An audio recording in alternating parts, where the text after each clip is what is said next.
To start, I'm going to show you where the image that you see above comes from, where this idea comes from. And it comes from using a calligraphy pen or a fat tip, wide tip marker. And you're going to stylize your letters. You're going to make them kind of slashy and edgy.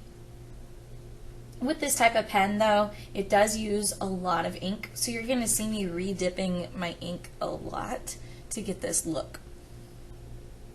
So it's very stylized, very graphic. I use the term slashy because it does feel like you're slicing through the paper with your pen. It's really fun to do this with a marker, a wide tip marker, like a chisel tip Sharpie. Again, re-dip. So this is where the look above comes from.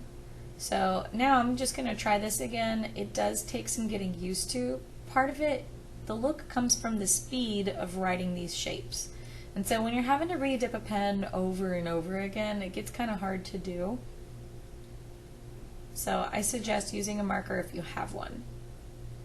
But I think it's really fun.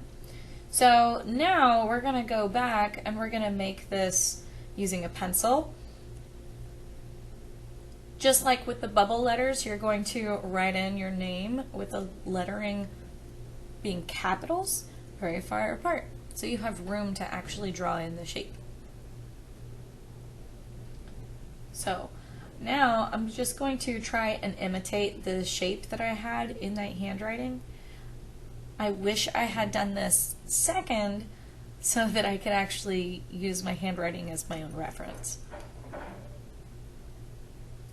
On some of these letters, there's going to be sections that kind of hang off. It's called a serif.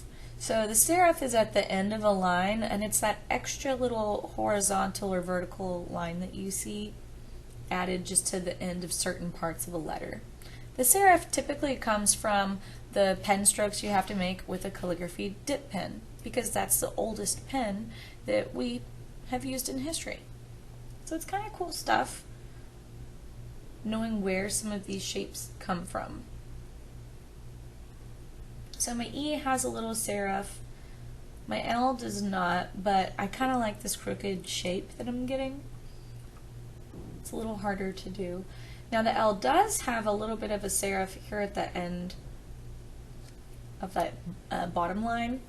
The S has a large serif.